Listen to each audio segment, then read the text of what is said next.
With my tag punched, Dad couldn't wait to get out with his new Northwest trade rifle. There was one problem. Gobblers were still extremely henned up, making calling and traditional tactics challenging. With Dad patterning his gun, and with only a few days left of the season, Dad and I try to head out to calling a gobbler with a flintlock.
I didn't feel like I had a good hit on it. Oh, boy, that was a hard shot.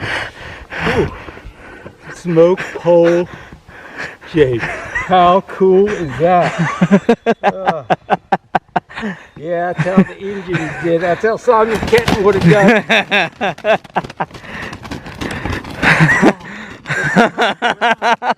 Probably. Buddy, that's like a 30-yard shot. I had to put a shot. Man. Oh, Lord. That is crazy. That is crazy.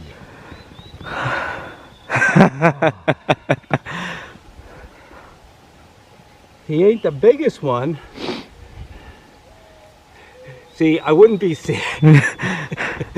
I probably would not be sitting on him if I had a second shot, but it's going to take a couple minutes to get the smoke pole reloaded. By that time, hopefully the bird's going to die. I just ran out of the box. I actually brought a tomahawk with me in case I had to tomahawk him, but I was so excited I just burst right out. How crazy is that? But you know, they didn't come to the decoys. No, they didn't. We're suckers. Look at the feathers. I hit him good. Yeah. Pretty bird. Once he dies, once he dies, we'll take a look at him. I don't have any more bullets. How cool was that? Smoke pole gobbler. I'm happy I had the GoPro on. Yeah, I had to let him have it when I did. You know, this is actually a far shot. Are you gonna pace it? Yeah. That was a far shot. I must have just caught him with enough. This gun patterns beautifully to 20 and 25 yards. I've honestly not patterned it at 30, 35. I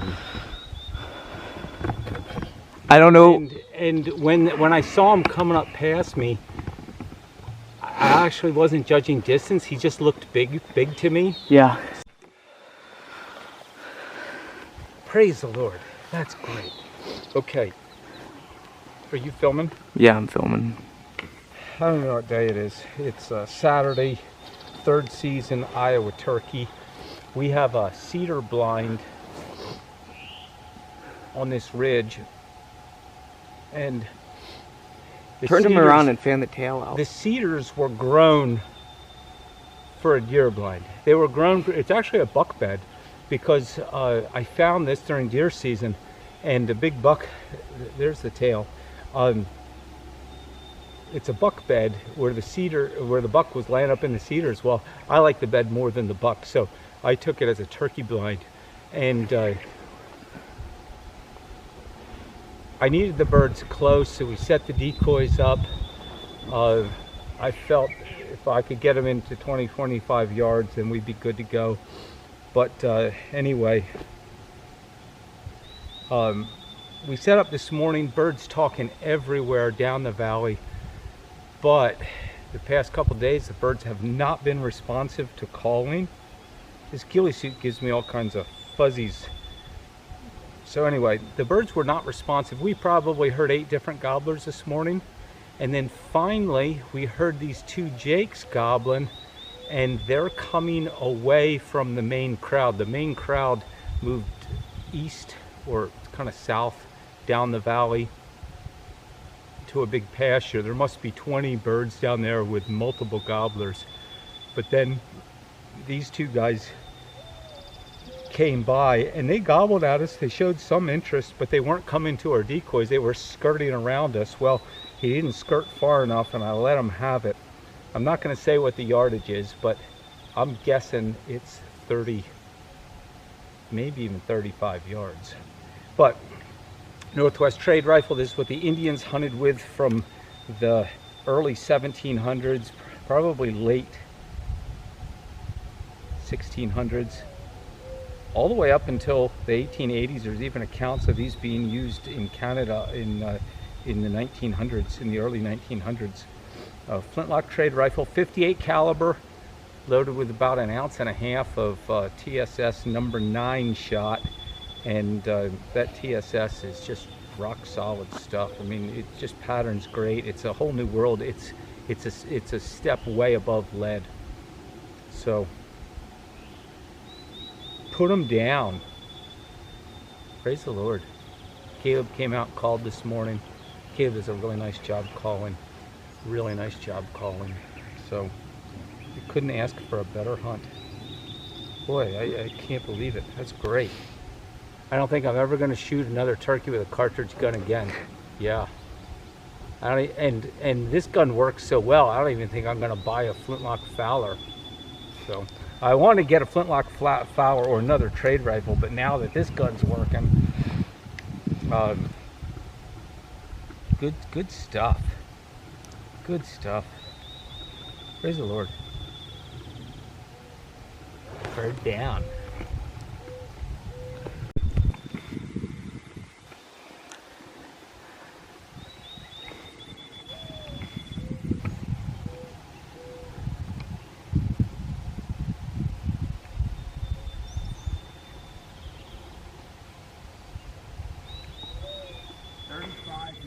Are you serious? 35 yards. That's crazy. Well, that's TSS 9 for you. Tell me about it.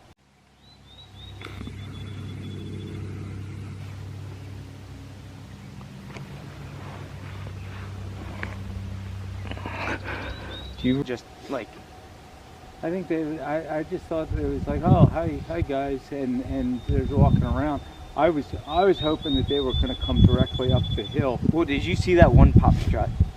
Yeah, he was acting like he was interested. Yeah, and I figured thinking teenagers. Okay. When the girls don't come down to him, they would come on up. But I don't know. We didn't do anything. You didn't do anything wrong. No, Your calling was great, but it's just I know I didn't do anything wrong. The past, for what it's worth, the past.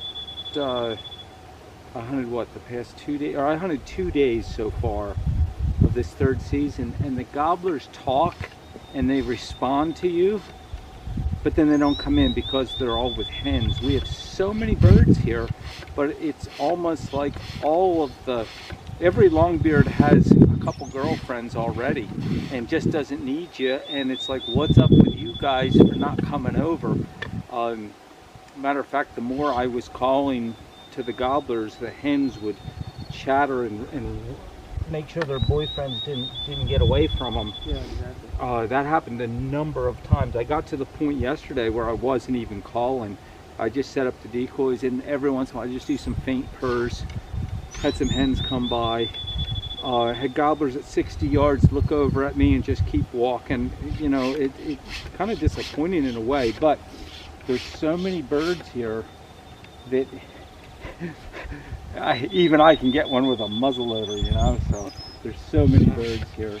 I think it's every bit as effective as guys are saying. I've just never used it, so I'm not familiar with it. Leon told me about it, and that's what Leon shoots. How far did he whack a bird out to? The Leon's killing them 50, 60 yards with his Fowler. Yeah, my buddy from Pennsylvania, anyway, he should be on that show, Mountain Man. Anyway, he hunts Kentucky, Pennsylvania, and Maryland, and he shoots off 20 gauge flintlock Fowler, and he's killing 50, 60 yards with TSS. You know, the stuff's incredible. It has such a density to it, and you know, if the Mountain Men had TSS shot, they would have used it because it's so much better than lead. They just need. I mean, these guns would be fine. This gun would be fine at 20 yards with lead shot, but they just need to dig a little deeper instead of just digging to the surface, getting gold. They need to go a little bit under. Well, you get. Then they would have had the real stuff. Well, with this TSS, it's so hard and so dense that it gets a much better. You get a higher pellet count with a much smaller pellet, weighs the same as a larger lead pellet. This is what we're hunting with is it's called a Northwest trade rifle.